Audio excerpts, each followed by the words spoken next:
प्रिय साथियों, आपका अपने इस YouTube channel Om BS with education में बहुत बहुत स्वागत है। आज आपको कक्षा 9 से लेकर के 12 तक हिंदी व्याकरण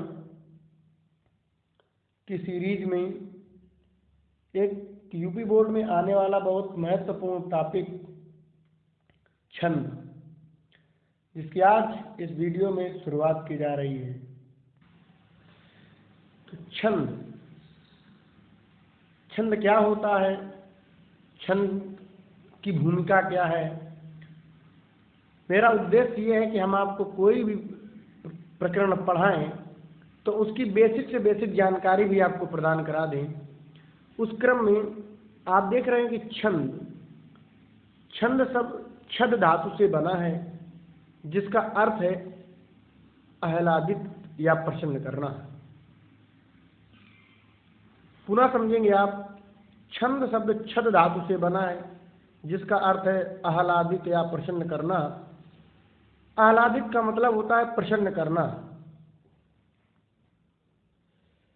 आह्लाद वर्ण की नियमित संख्या के विन्यास से उत्पन्न होता है।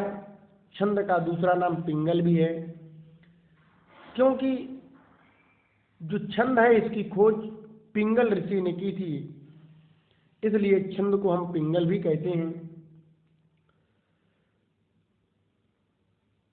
छंद का सर्वप्रथम उपयोग ऋग्वेद में मिलता है। ये बहुत महत्वपूर्ण टॉपिक है। तो छंद जो होता है, छंद का तात्पर्य होता है आह्लादित करना या प्रसन्न करना। छंद की उत्पत्ति या छंद की खोज पिंगल ऋषि ने की थी, इसलिए छंद को हम पिंगल भी कहते हैं। प्यारे बच्चों, ये यूपी बोर्ड में 2 या 3 नंबर का आता है, जो बहुत महत्वपूर्ण है। और हम आपको हिंदी व्याकरण की सीरीज में जितने भी यूपी बोर्ड में क्लास 9 से लेकर के 12th तक हिंदी के प्रकरण आते हैं, वो बहुत अच्छे से हम आपको कंप्लीट करा देंगे। एक एक प्रकरण हम आपको बहुत मजबूती से तैयार कराएंगे, बस यदि आप हमारे साथ जुड़े रहेंगे। तो छंद का सर्वप्रथम उल्लेख ऋग्वेद में मिलता है। अब क्या परिभाषा होती है छंद की, उसको समझेंगे हम। वर्णों या मात्राओं के नियमित संख्या के विन्यास से यदि प्रसन्नता हो तो उसे हम छंद कहते हैं। वर्णों या मात्राओं के नियमित संख्या के विन्यास को हम छंद कहते हैं। या यूँ समझ सकते हैं कि जब हम किसी काव्य में उनके वर्ण या मात्राओं के नियमित विन्यास को या नियमित विन्यास से आनंद की प्राप्ति होती है तो उसे हम छंद कहते हैं। अब चलते हैं कि छंद के अंग क्या क्या हैं। प्यारे साथियों, छंद के अंग, छंद के 8 अंग होते हैं। नंबर 1 चरण, चरण को ही हम पद कहते हैं, पाद कहते हैं। नंबर 2 वर्ण, नंबर 3 मात्रा, नंबर 4 गण, नंबर 5 गति, नंबर 6 संख्या तथा क्रम, नंबर 7 यति विराम, नंबर 8 तुक।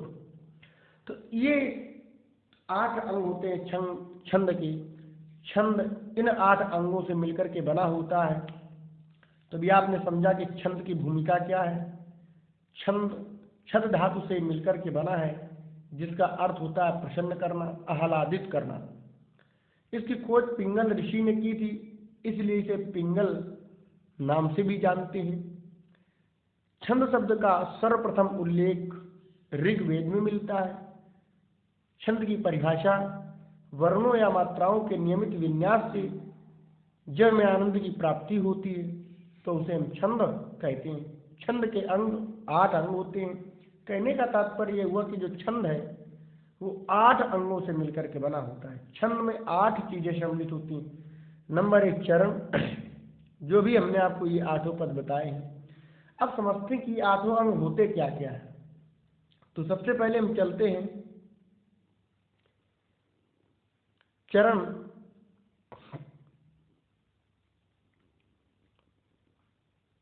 अब देखिए, चरण पद या पाद छंद के चतुर्थांश हिस्से को चरण कहते हैं। एक छंद में प्रायः 4 चरण होते हैं। चरण 2 प्रकार के होते हैं। आइए समझते हैं कि छंद क्या है, छंद के चरण क्या है। देखिए, जो भी छंद होता है वो प्रायः 4 चरणों में लिखा जाता है। तो उसका जो चौथाई हिस्सा होता है, उस चौथाई हिस्से को हम चरण या पद या पाद कहते हैं। जैसे एक उदाहरण से समझते हैं।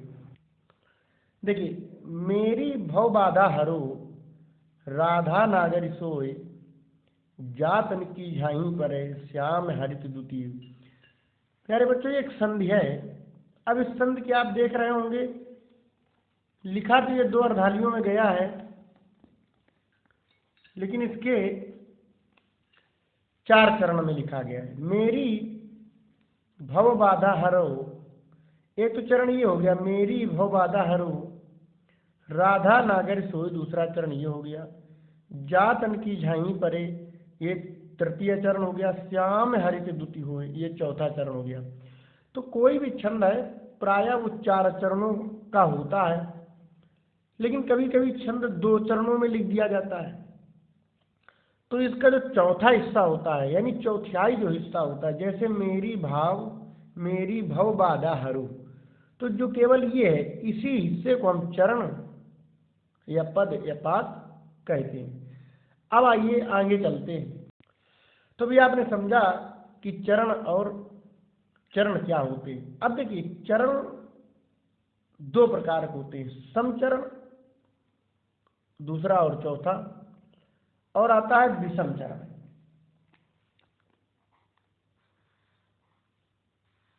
समचरण और विषम चरण। तो समचरण जो दूसरे और चौथे नंबर पर आता है, क्योंकि संख्या 2 और संख्या 4 सम है। विषम जो पहले और तीसरे पर आता है, उनको हम विषम चरण कहते हैं। इसको भी हम उदाहरण से समझ लेते हैं कि समचरण कौन होते हैं और विषम चरण कौन होते हैं। देखिए, मेरी भव बाधा हरो, तो ये पहले नंबर पे आया। यहाँ से लेकर के यहाँ तक ये पहला चरण हो गया, ये हो गया दूसरा चरण। और जातन की इच्छाई पर ये हो गया तीसरा चरण, और ये वाला चौथा चरण। तो पहला और तीसरा ये हो गए विषम चरण, और दूसरा और चौथा ये हो गए समचरण। तो चरण 2 प्रकार के होते हैं, समचरण और विषम चरण। पहला आपने देखा, तीसरा, पहला तीसरा, 1 2 3 4। तो पहला तीसरा विषम चरण और दूसरा चौथा समचरण। अब आते छंद का जो दूसरा अंग है। छंद का पहला अंग आपको पता चला कि चरण क्या है और पद क्या है। प्यारे बच्चों, ये जो अंग हैं, इन्हीं अंगों को बहुत विशेष जानना है, क्योंकि छंद में अंगों का ही खेल है। तो आप चरण समझे कि चरण क्या हुआ, और दूसरा वर्ण। एक स्वर वाली ध्वनि को वर्ण कहते हैं, एक स्वर वाली ध्वनि को वर्ण कहते हैं। वर्ण 2 प्रकार के होते हैं, ह्रस्व वर्ण और दीर्घ वर्ण। हम आपको बता चुके हैं, जिनमें छोटा आ, छोटी ई, छोटो ऊ, री, ये ह्रस्व वर्ण कहलाते हैं। बड़ा आ, बड़ी ई, बड़ा ऊ, ए, ऐ, ओ, औ, अंग और आ, ये दीर्घ वर्णों में आ जाते हैं। तो ह्रस्व वर्ण आपको पता चला, आ ई उ री ड्री, या आ ई उ, ये जो वर्ण है ये दीर्घ वर्ण कहलाते हैं। ह्रस्व वर्ण का मतलब जिनके उच्चारण में कम समय लगता है, ह्रस्व वर्ण कहलाते हैं, और जिनके उच्चारण में थोड़ा अधिक समय लगता है, वो दीर्घ वर्ण कहलाते हैं। अब आते हैं छंद का तीसरा अंग जो है मात्रा। किसी वर्ण या ध्वनि के उच्चारण काल को हम मात्रा कहते हैं। किसी वर्ण या ध्वनि के उच्चारण काल को मात्रा कहते हैं। आप देखते होंगे जब हम किसी वर्ण को या शब्द को उच्चारित करते हैं अर्थात उसका उच्चारण करते हैं तो कहीं ना कोई मात्रा आ ही जाती है, तो उसी ध्वनि के उच्चारण को हम मात्रा कहते हैं। मात्रा भी दो प्रकार की होती है, जिसको हमने पढ़ाया था आपको, ह्रस्व वर्ण और दीर्घ वर्ण होते हैं। तो ह्रस्व वर्ण से जो मात्रा आती है उसे लघु मात्रा कहते हैं। जो दीर्घ स्वर से आती है उसे दीर्घ मात्रा कहते हैं। लघु मात्रा में वही मात्राएं, छोटा की मात्रा, छोटी की मात्रा, छोटा ऊ की मात्रा, ये लघु मात्रा में आती हैं। दीर्घ मात्रा में अब आप देखेंगे कि जो ये मात्राएं हैं, इन मात्राओं का भी विशेष महत्व है छंद में। अब आप देख रहे हैं कि जो दीर्घ मात्रा को हम गुरु मात्रा भी कहते हैं।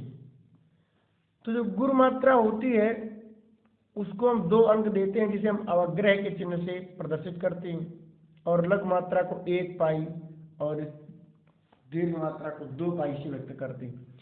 अब आप देखेंगे कि मात्राओं की गणना, कि कैसे हम किसी छंद में मात्राओं की गणना करते हैं।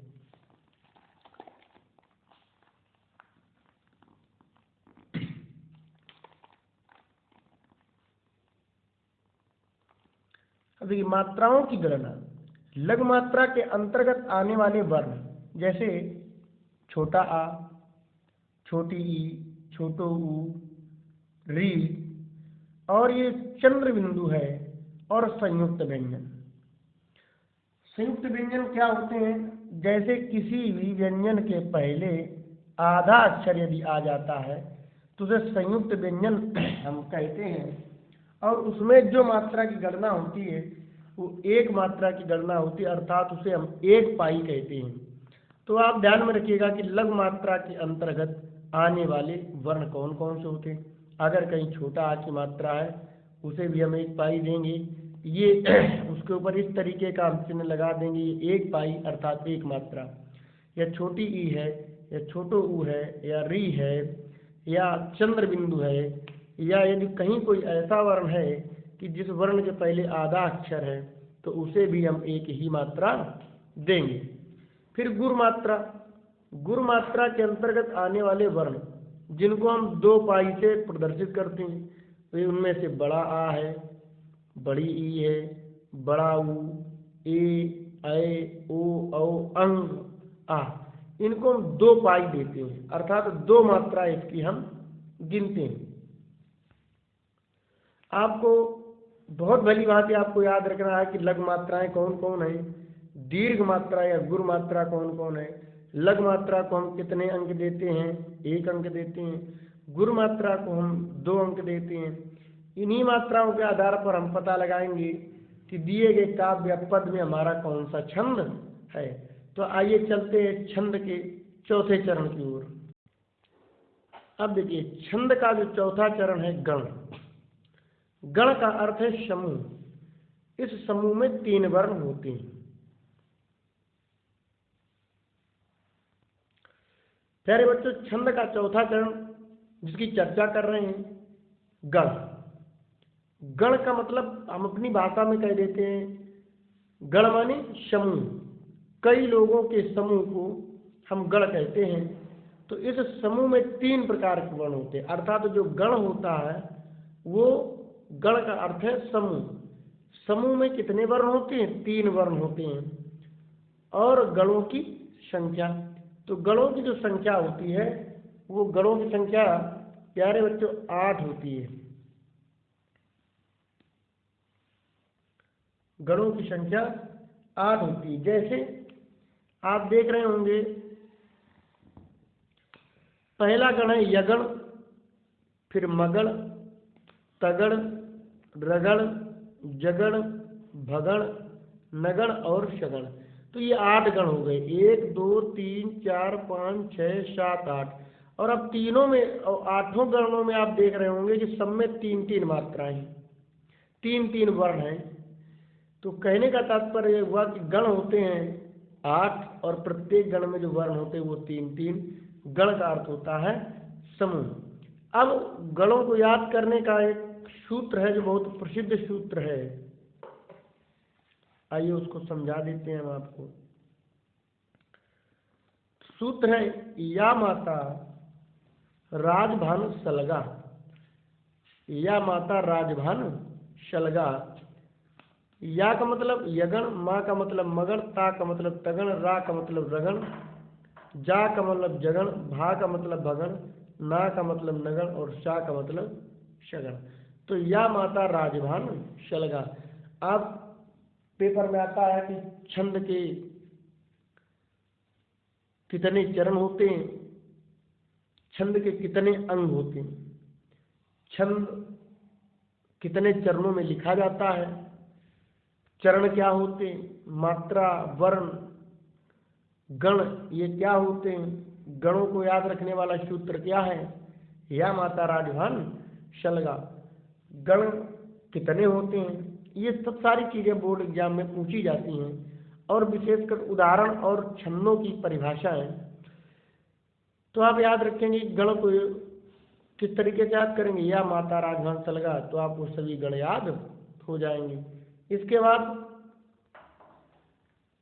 छंद का 5वां अंग आता है गति। छंद के पढ़ने के प्रवाह या लय को हम गति कहते हैं। गति का तात्पर्य यह है कि जब हम किसी गीत, गजल, काव्य, चौपाई, दोहा आदि को पढ़ते हैं तो एक उचित लय से, उचित लय का मतलब कि मुझे ज़्यादा जोर से भी नहीं कहते और ज़्यादा धीरे भी नहीं कहते और ज़्यादा स्पीड में नहीं कहते, जो उसके पढ़ने का तरीका है, जो हम गीत पढ़ते हैं उसको उसी तरीके से हम पढ़ें, लयबद्ध पढ़ें, अर्थात उसमें लय होनी चाहिए, मिठास होनी चाहिए, तो उसी प्रक्रिया को हम गति कहते हैं। और यदि हम उसको उस तरीके से नहीं पढ़ते, जैसे मान लीजिए कोई चौपाई आ जाए, कोई गीत आ जाए, यदि गीत को हम गीत की तरीके से नहीं पढ़ते हैं, कथा की तरीके से पढ़ते तो गति नहीं कही जाती है। तो गति का तात्पर्य हुआ कि छंद के पढ़ने के प्रवाह या लय को हम गति कहते हैं। जैसे एक उदाहरण है, मेरी भव बाधा हरो राधा नागर सोई, जा तन की छाई परे श्याम हर दुति होए। तो ये जिस तरीके से पढ़ा गया, ना उसमें कोई लय थी, ना उसमें कोई प्रवाह था, तो इसे हम गति नहीं कह सकते। इसको यदि हम अच्छे से पढ़ें, जिस तरीके से पढ़नी चाहिए गा करके, तो उसे हम कहते हैं गति, लय आदि। इसके बाद छंद का जो 6वां अंग है वो है संख्या तथा क्रम। वर्णों तथा मात्राओं की गणना संख्या, वर्णों तथा मात्राओं की गणना को हम संख्या या क्रम कहते हैं। गणना को संख्या या क्रम कहते हैं। लघु गुर के स्थान निर्धारण को क्रम कहते हैं। वर्णों तथा मात्राओं की गणना को संख्या कहते हैं, लघु गुर के स्थान निर्धारण को क्रम कहते हैं। पुनः समझें, वर्णों तथा मात्राओं की गणना को संख्या कहते हैं, लघु गुर के स्थान निर्धारण को हम क्रम कहते हैं। इन्हीं दोनों को और विशेष आप समझें कि वर्णों तथा मात्राओं की गणना को संख्या कहते हैं, लघु गुर के स्थान निर्धारण को हम क्रम कहते हैं। इसके बाद आ जाता है छंद का 7वां अंग। अब आते हैं छंद का 7वां अंग यति विराम। छंद में नियमित वर्ण या मात्रा पर सांस लेने के लिए रुकना पड़ता है, इसी रुकने के स्थान को यति या विराम कहते हैं। इसको समझिए थोड़ा कि यति क्या है, विराम। यति विराम का मतलब होता है कि जब हम कोई चीज गाते हैं तो कहीं ना कहीं आकर के हम थोड़ा रुकते हैं, तो उसी रुकाव को हम यति या विराम कहते हैं। जैसे मेरी भव बाधा हरो। अब देखिए, इतना पढ़ने के बाद कि मेरी भव बाधा हरो, तो हम कुछ रुकते हैं, थोड़ा सा रुकते हैं। फिर राधा नांगर सोई, यहाँ रुकते हैं। जा तन की झाही परे श्याम हरित दुति हो। तो जहाँ थोड़ा रुक जाते हैं सांस लेने के लिए, क्योंकि पूरी एक सांस में कहना सरल नहीं होता। यदि एक सांस में कह दिया जाएगा तो फिर लय नहीं बनेगी। मेरी भाव आधार और राधा नागर सोई, जा तन की झाई परे श्याम हरित दुति हो। तो उसकी कोई लय नहीं बनेगी। मेरी भव बाधा हरो, राधा नागर सोए, तो जहां हम रुकते हैं उसी को हम यत या विराम कहते हैं। अब आते हैं तुक। छंद का जो 8वां अंग है तुक, उसको समझते हैं। छंद के चरणांत की अक्षर मैत्री को तुक कहते हैं। कहने का मतलब यह है कि छंद या छंद के चरण का जहां से अंत होता है, यदि उसके अंतिम चरण का भी अंत वहीं से होता है तो उसे हम तुक कहते हैं, तुकांत कहते हैं। जिस छंद के अंत में तुक हो उसे तुकांत कहते हैं, और जिसके अंत में तुक ना हो उसे अतुकांत कहते हैं। जैसे मेरी भाव बाधा हरो, राधा नागरी सोए। अब देखिए अंत में सोए निकल रहा है। जातन की झाई पर है, श्याम हरित दुती होए, तो यहाँ भी ओए निकल रहा है, तो दोनों तरफ से जो है ओए निकल करके आ रहा है, तो इस मैत्री को हम तुकांत कहते हैं। यदि इसमें भिन्नता होती तो उसे हम अतुकांत कहते। जैसे उदाहरण है, एक गीत है, आने से उसके आए बाहर, तो यहाँ पर आप देख रहे होंगे बाहर शब्द लास्ट में निकल करके आया। आगे चले तो जाने से उसके जाए बाहर, तो यहाँ जो ये बाहर शब्द की मैत्री हुई इसी को हम तुक कहते हैं। और जब यही नहीं मिलता है तो इसे ये अतुकांत कहते हैं। ठीक, इसके बाद आता है छंद के भेद। तो प्यारे बच्चों, छंद के भेद हम नेक्स्ट वीडियो में पढ़ेंगे। अभी तक जो आपने पढ़ा उसको एक बार पुनः समझ लेते हैं। आपने पढ़ा छंद, छंद क्या है? छंद शब्द की व्युत्पत्ति या उत्पत्ति छद धातु से हुई, जिसका अर्थ होता है आह्लादित करना या प्रसन्न करना। अर्थात छंद वह है जो हमें आह्लादित करता है और प्रसन्न करता है। जैसे छंद के जो प्रणेता थे या छंद की जिन्होंने खोज की वो पिंगल ऋषि थे, इसलिए उनके नाम के आधार पर छंद को हम पिंगल भी कहते हैं। छंद की शुरुआत सर्वप्रथम ऋग्वेद में हुई। ऋग्वेद में छंद की शुरुआत हुई। छंद क्या होते हैं? जहाँ वर्णों या मात्राओं से हमें प्रसन्नता प्राप्त होती है, हम आह्लादित होते हैं, उसको हम छंद कहते हैं।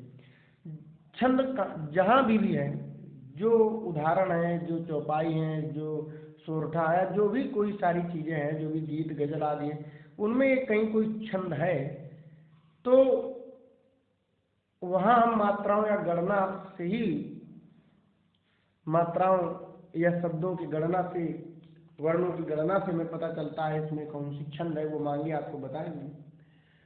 और जो छंद के फिर आ जाते हैं अंग, तो छंद के हमने आपको बताया कि 8 अंग होते हैं।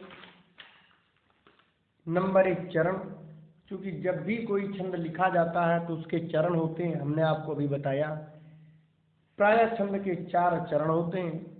कभी कभी वो छंद 2-2 चरणों को मिला करके 2 चरणों में लिख दिए जाते हैं। इसका तात्पर्य है कि छंद के 4 चरण है तो 2 चरणों को मिला करके 1 चरण बना करके लिख दिया जाता है, एक अर्धाली बना करके लिख दी जाती। जैसे मंगल भवन या मंगलहारी, उमा सहित जय जपत पुरारी, तो यहाँ पर